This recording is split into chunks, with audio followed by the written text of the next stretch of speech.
Hello students, आज हम आपकी इंग्लिश की बुक की एक बहुत ही important poem the kite study करेंगे। द काइट काइट आप जानते हैं सब, पतंग को हम क्या बोलते हैं? काइट बोलते हैं।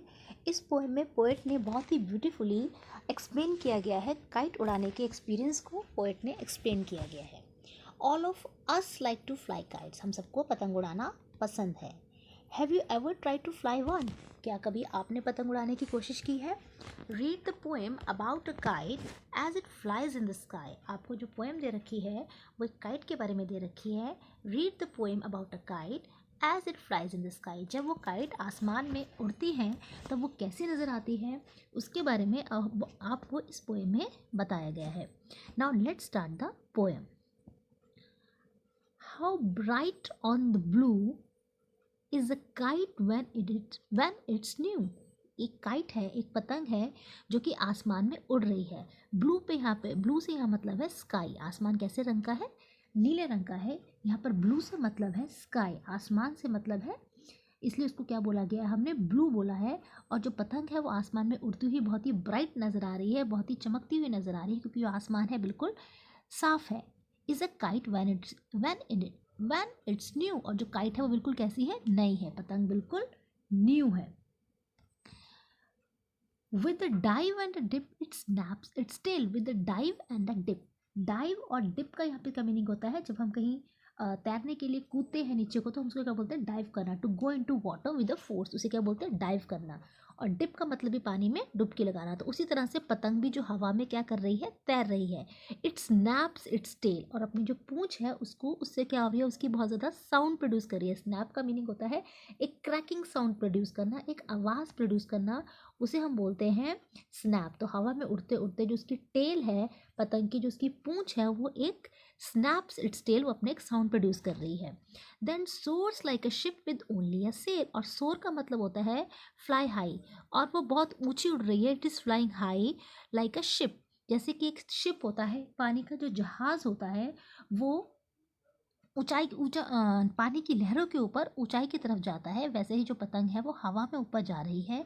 With only a sail. Sail क्या होता है? सेल वो क्लॉथ होता है, वो कपड़ा होता है जो शिप पर लगा होता है, जिससे कि जो शिप होती है वो हवा को कैच करती है, वो विंड को पकड़ती है।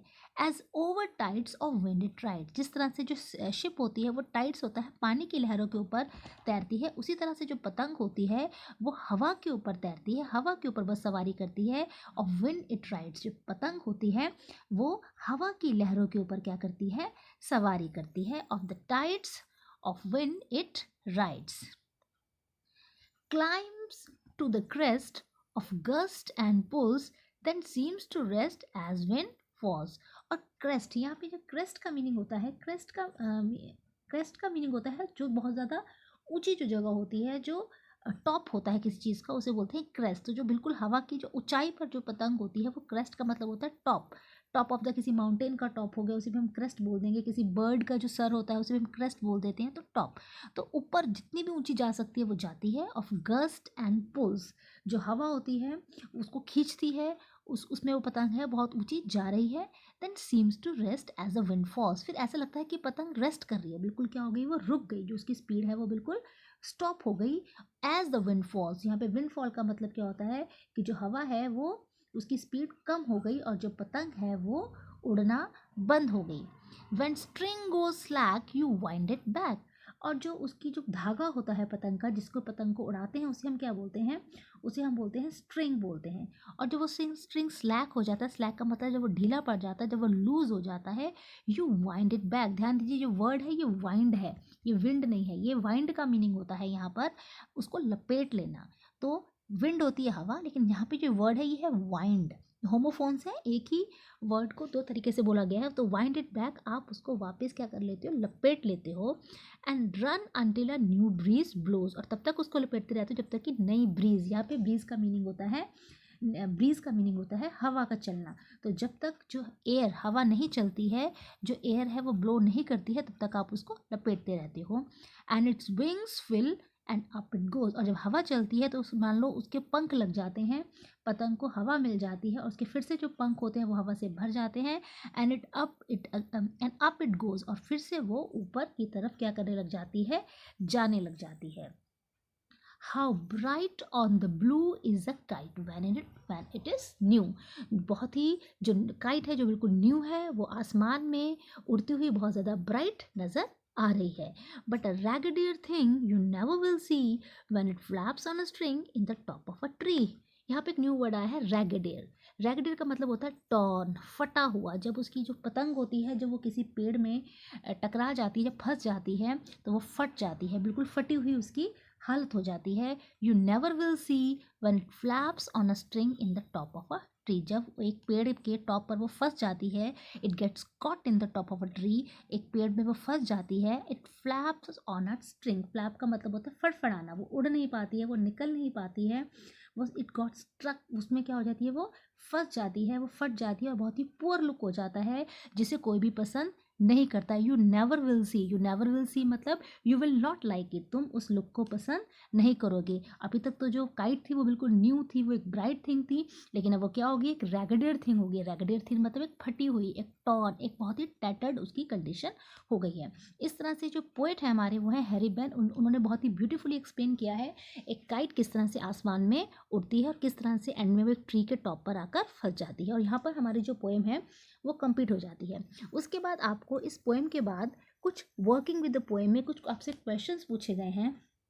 सबसे जो पहला क्वेश्चन है इसमें आपको list out the action words, आपको कुछ एक्शन वर्ड्स दे रखे हैं पोएम में, जैसे डाइव पढ़ा हमने, डिप पढ़ा, स्नैप पढ़ा, ऐसे ही आप कुछ एक्शन वर्ड्स उस पोएम में से ढूंढेंगे। जैसे कि एक हो सकता है, यहाँ पे एक वर्ड हो सकता है क्लाइंब, हो सकता है ब्लो, हो सकता है ब्लो, सोर का मीनिंग होता है सोर लिख सकते हैं आप, राइड होता है, एक राइड का मतलब होता है उस पर सवारी कर रही है। आप अपनी पोएम में से इस तरह के एक फॉल वर्ड होता है, एक्शन वर्ड्स को फाइंड करेंगे और फिर उनकी मीनिंग भी लिखेंगे। जैसे क्लाइंब का मीनिंग होता है ऊपर जाना, ब्लो का मीनिंग होता है हिट हो, किसी चीज़ से हिट होना या बहना, सोर का मीनिंग होता है टू फ्लाई हाई, और राइड का मतलब होता है किसी चीज़ की बैठना, किसी चीज़ की सवारी करना, फॉल का मतलब होता है स्पीड को कम कम हो जाना। तो you will also right the meanings.